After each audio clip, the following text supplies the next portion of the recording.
Welcome दोस्तों, स्वागत है आपका हमारे चैनल स्टार्ट स्टडी में। आज हम देखने वाले हैं क्लास 10th के फिजिक्स का चैप्टर नंबर 1 और 2 जो कि है प्रकाश का परावर्तन तथा अपवर्तन। इस दोनों चैप्टर से बिहार बोर्ड के एग्ज़ाम में आने वाले मोस्ट वीवीआई क्वेश्चन को देखने वाले हैं, जो कि अक्सर बोर्ड एग्ज़ाम में कई बार पूछ भी चुके हैं और इस बार तो यही पूछेगा, समझ लीजिए। चलिए हम लोग शुरू करते हैं। तो क्वेश्चन है कि क्रांति कोण किसे कहते हैं। क्या होता है क्रांति कोण?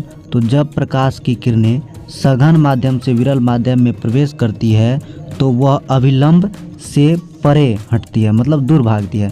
अर्थात विरल माध्यम में बना अपवर्तन कोण आर सघन माध्यम में बने आपतित कोण आई से बड़ा होता है। यदि विरल माध्यम में बना अपवर्तित कोण एक समकोण के समान हो जाए तो इसके सापेक्ष सघन माध्यम में बना आपतित कोण क्रांतिक कोण कहलाता है।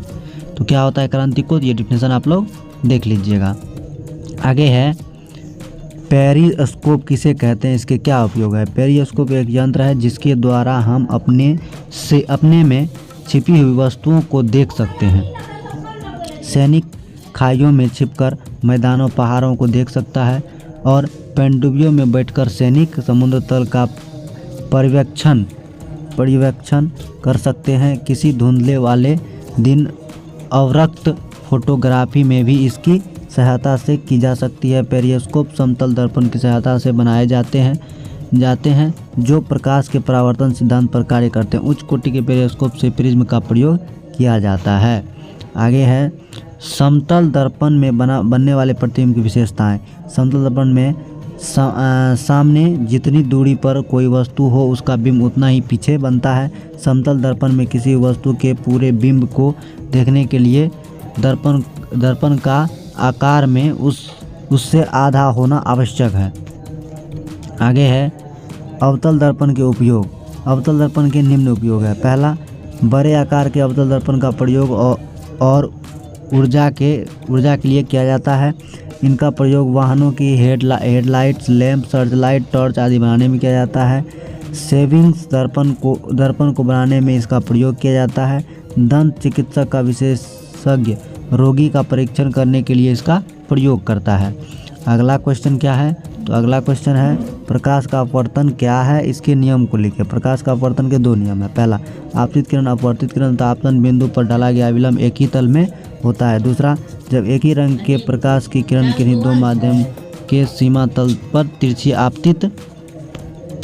आपतित होती है तो आपतन कोण की ज्या साइन तथा अपवर्तन कोण की ज्या साइन का अनुपात एक नियतांक होता है। इसे स्नेल का नियम भी कहते हैं। आगे है समतल दर्पण द्वारा उत्पन्न आवर्धन +1 है। इसका क्या अर्थ है?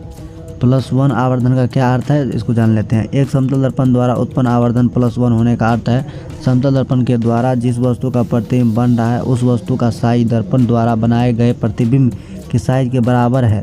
धनात्मक चिन्ह यह दर्शाता है कि प्रतिबिंब सीधा अथवा आभासी होता है। आगे है उत्तल दर्पण के दो उपयोग बताएं। उत्तल दर्पण के दो उपयोग इस प्रकार हैं। नेत्र से दूरी दृष्टि दोष को सुधारने में, छपाई के छोटे छोटे अक्षरों को पढ़ने में। आगे है प्रकाश का परावर्तन किसे कहते हैं, इसके नियम को लिखिए। जब प्रकाश की पॉलिश की हुई या चमकदार सतह पर पड़ती है तो यह एक सुनिश्चित दिशा में विस्तारित होता है। किसी पॉलिश की हुई सतह से प्रकाश का एक निश्चित रूप से दिशा बदलने की परिघटना को प्रकाश का परावर्तन कहते हैं। प्रकाश के परावर्तन के दो नियम होते हैं। आपतित किरण दर्पण के आपतन बिंदु पर अभिलंब तथा परावर्तित किरण एक ही तल में होते हैं। परावर्तन कोण सदैव आपतन कोण के बराबर होता है।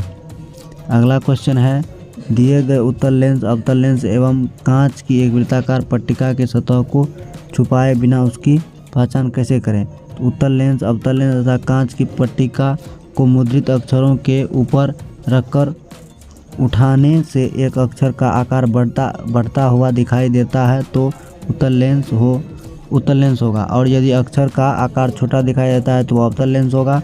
और यदि अक्षर का आकार समान रहता है तो वो वृत्ताकार पट्टिका होगी। अगला 10वां क्वेश्चन है हमें वाहनों में उत्तल दर्पण को पश्च दर्पण के रूप में वरीयता क्यों देते हैं। उत्तल दर्पण को पश्च दर्पण के रूप में वरीयता इसलिए देते हैं क्योंकि वे सदैव सीधा प्रतिबिंब बनाते हैं। दृष्टि क्षेत्र भी अधिक होता है क्योंकि ये बाहर की ओर वक्रित होते हैं। तो चलिए हम लोग 10 क्वेश्चन देख चुके हैं, 10 क्वेश्चन और आगे देखेंगे, मतलब बारी बारी से और भी देखेंगे।